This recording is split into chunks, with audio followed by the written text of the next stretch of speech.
Mike's Daily Podcast. Someone told me recently that when I get angry, I'm still the nicest guy when I'm angry. You've got to be kidding me. I guess my angry side is not very believable. So, I guess that's a good thing. Don't laugh at me. That hurts. Dang it! See, I got a little angry right there. Hi, I'm Mike Matthews, and welcome to Mike's Daily Podcast. Episode 1458. 1458. And Mike's Daily Podcast. Today we're going to bring you the wow that's wild files and other interesting stuff, and we'll hear from some people that are really buff. Like the Brewmaster, Benita, the Disgruntled Fiddle Player, and you know what? I'm so freaking white that I wanted to eat sauerkraut for breakfast this morning. That's out of sight and not tasty. It's more of a Mike's Daily Podcast late night meal.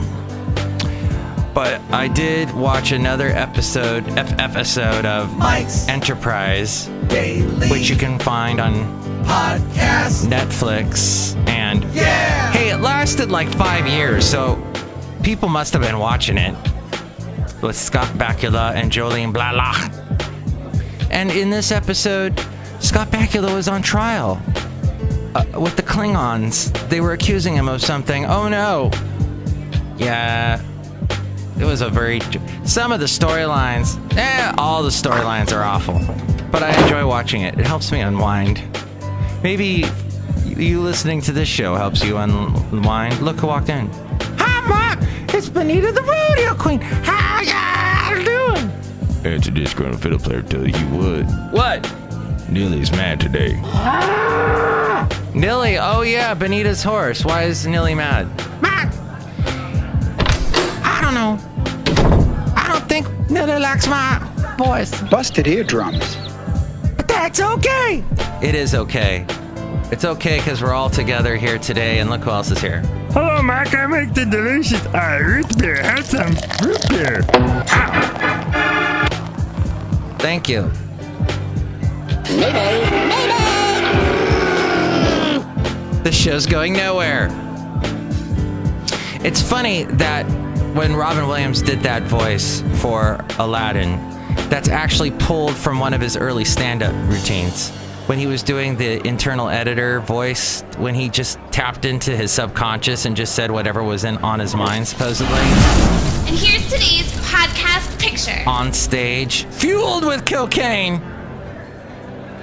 And at one point he's like, oh, this is going nowhere, this bit. Oh no, mayday, mayday. And that turned into a $1 billion paying job for him for Disney. The podcast picture today is not Trump. I could stand in the middle of Fifth Avenue and shoot somebody and I wouldn't lose any voters, okay? It's like incredible. Let's practice saying it like that. I could stand in the middle of 50. Nope. I got a long ways to go to have a good Trump impression. The podcast picture today is of me and my wonderful super duper dog Basil the Boxer at Carmel, still from that Carmel trip weeks ago. But oh, how I love remembering it. It was such a fun day. And I just returned from Florida and I was tan, baby. I was tan. So brown. And it was just a wonderful day. Now, yesterday, Basil and I walked along and suddenly we were engulfed in a little neighborhood interaction with some people that I had never talked to before in an area down the street from my house. I met some wonderful people, and they both had, one had a border collie, and the other had, what's that dog? A cattle dog. So kind of your sheep herding type dogs with the long snoots. And they sniffed Basil, and everything was fine. Everybody got along. And then they both of these couples that had their dogs, they had their kids, how old were their kids? Probably around 11, 12. On their bikes riding around going zoom, zoom, just zooming around us. It was cacophony. It was chaos. And it was wonderful because it's life. And life is full of people and kids running around. And kids, wear your helmets on your bikes. Put those helmets on. And that's my little bit of slice of life for you today. I don't have much time today. Once again, I walked into work and there were problems, technical issues I had to take care of. So at some point, we'll get to some actual content on this show. I'm just going to kick the can down a little bit further and get to this quickly. Mike'sDailyPodcast.com is the website. Hey, I've been playing around with how it looks on your cell phone. So maybe it looks a little bit better. I don't know. I'm trying. It's pretty streamlined on your phone. On your tablet and on your computer, it'll look a little nicer. More pictures and stuff. But all the past podcast pictures, and you can help us out through the Amazon link. Click on that and buy whatever it is you're going to buy, and it helps us out. There's also PayPal if you'd like to help us out that way. Thank you. And there's all the past shows and past interviews that I've done that I have still not alphabetized completely yet. I'm still only up to L. But you can see all that at Mike'sDailyPodcast.com. Please go visit it. I don't make any money off of this show. Have I ever said that out loud? Yes. I make no money. Zero. And I pay for the website, the domain. I do all the work on the website. I take care of all the maintenance, but that is a cost, is paying for the website and the domain. And even though, I mean, costs go up with web serving or web hosting or whatever you call it. So, hey, if you'd like to help defray, I'd go yay and thank you. Now the segment called The Wow That's Wild Files. The Wow That's Wild Files. Hey, who's that blonde that always sits next to Joe Scarborough? That's his wife, right? She looks great, amazing in red. Hey, Donald Trump said he wanted what amounted to a nearly 10-fold increase in the U.S. nuclear arsenal during a gathering this past summer. The 10-fold increase? Yeah, wow. He was in a gathering with the nation's highest-ranking national security leaders. Trump's comments, the officials said, came in response to a briefing slide he was shown that charted the steady reduction of U.S. nuclear weapons since the 60s. Trump indicated he wanted a bigger stockpile, not the bottom position on that downward-sloping curve, which would make sense because he said that when he was at the CIA. Remember when he talked to the CIA for the first time?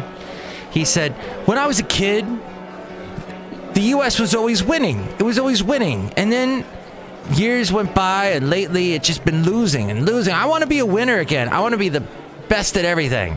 The best. The best, Jerry. So, Trump's advisors, among them the Joint Chiefs of Staff and Secretary of State Rex Tillerson, were surprised by this comment. Officials briefly explained the legal and practical impediments to a nuclear buildup and how the current military posture is stronger than it was at the height of the buildup.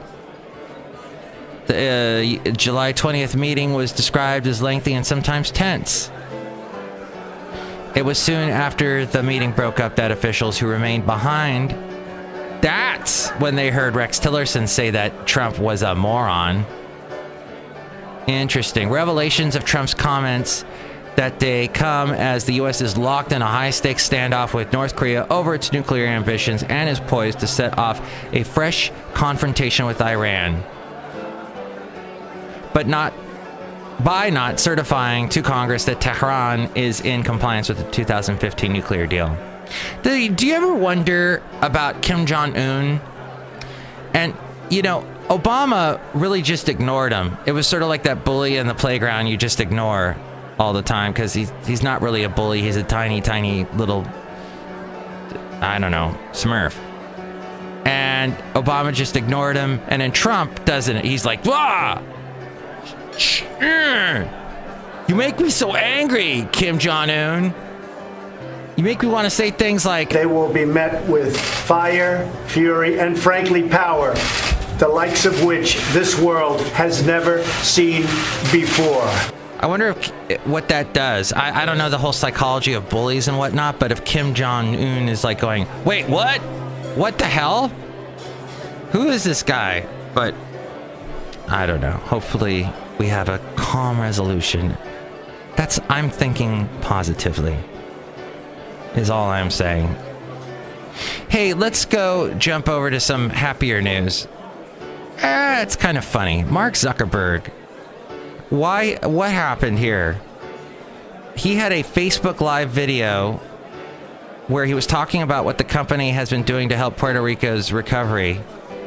He used the company's virtual reality app, Spaces Tour, through an NPR-produced 360 video of Puerto Rico. His cartoon avatar pointed attention at various features of Puerto Rico's destruction, while another Facebook executive said, "It's crazy to feel like you're in the middle of it." The video induced quite a few cringes.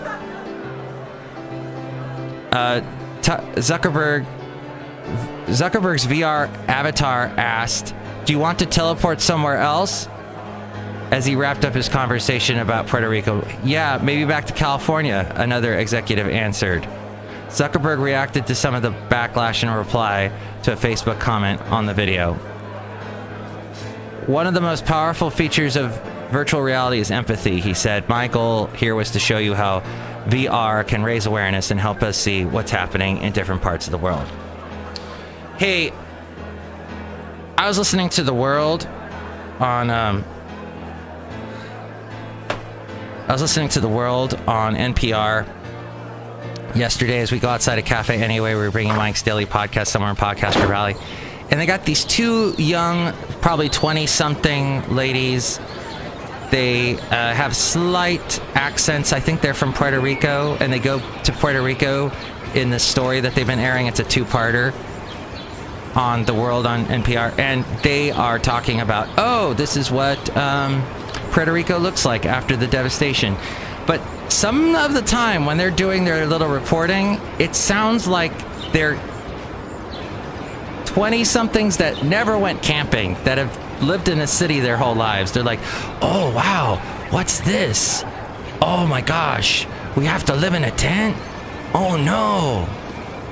And just listening to it, I was like, geez, these two sound like they never get outside. Now, I could be completely wrong. They may have reported on somewhere on the opposite side of the globe, maybe up on top of a glacier, who knows, last week. But this week, it sounded odd to me. But the second part's today on The World, and I might tune in to hear it. That's the end of the show. Thank you for tuning in to hear this. Next show, we will get to Madame Rootabega, Valentino, and Bison Bentley. Have a great day. I guess that's how I'll end the show, by saying have a great day. Wonderful. Oh, my foot's getting a little bit better. Thanks for asking. Mike's Daily Podcast is written and produced and performed by Mike Matthews. His podcast is super easy to find. Download or listen to his show and read his blog at mikesdailypodcast.com. Email Mike now at mikesdailypodcast@gmail.com. See you tomorrow. Bye!